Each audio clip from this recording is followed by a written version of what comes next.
Let's talk pubs, because new figures show that the number of pubs being demolished or converted for other uses has surged by 50% in the last quarter. Yeah, by the end of June, 230 boozers had shut their doors as the hospitality industry continues to face a troubling future.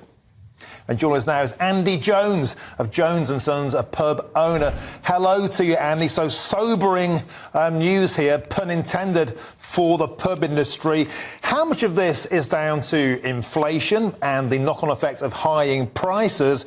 And how much of it, if you like, is a hangover from the pandemic when boozers just really came under the cosh? So I always go back to the pandemic and changing social trends of people, how they go out, how they socialise. There's lots of things to consider.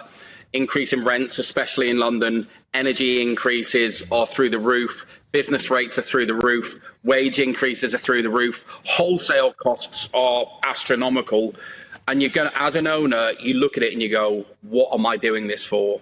If you're paying your staff more than you're paying yourself, if you're working to make no money and there's an opportunity to sell it to a developer or get out of the industry and make a bit of money that way, you're going to do it. And it is decreasing away from communities.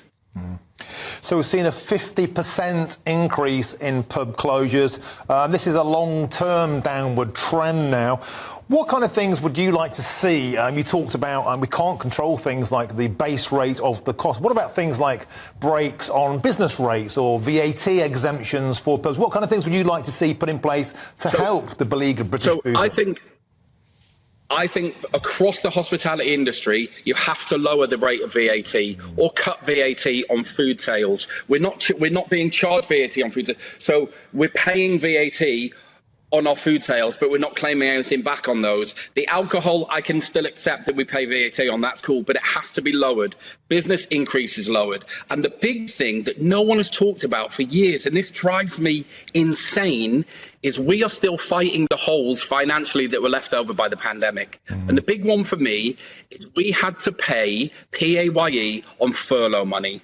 Now, when you're like me and you employ 30 to 40 people and you kept everybody on because that was the right thing to do, and then you get a PAYE bill of 9, 10, 11,000 pound a month when we were forced to close, how are you supposed to pay that bill when you're barely making any money anyway because of the increases in everything in this industry? You can't find the staff, and when you do, I hate to say, the quality of the younger generation and a lot of people is not as good. The younger kids don't want to work in hospitality like we did when we were kids. They don't want to serve tables. They don't want to pull pints. Everybody wants to sit on the phone.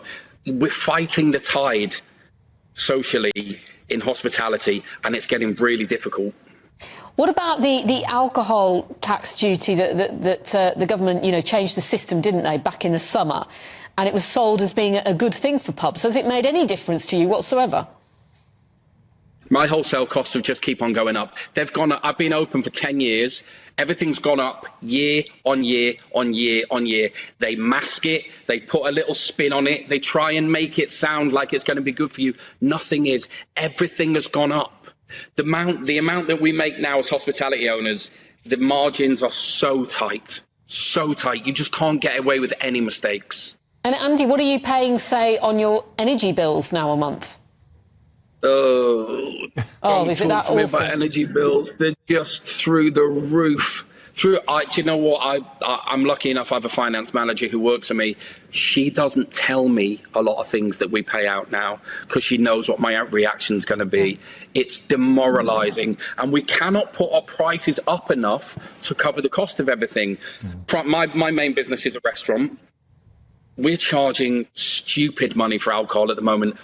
It's almost embarrassing selling a bottle of house wine for 27, 28 pounds. Like, I'm a working class kid from North Wales. My businesses are in London. We have to charge a certain amount.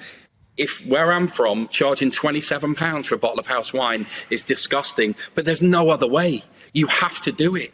It's and are you losing customers through doing that? And people are just going to go, no, we're not doing it anymore. We're not doing it anymore. We're not paying the prices. We're not paying £40 for steak and chips. We're not paying £30 for a bottle of wine. Because if you go out on a date night, it's costing you 200 quid for 2 courses, a bottle of wine and a taxi home. It's insane.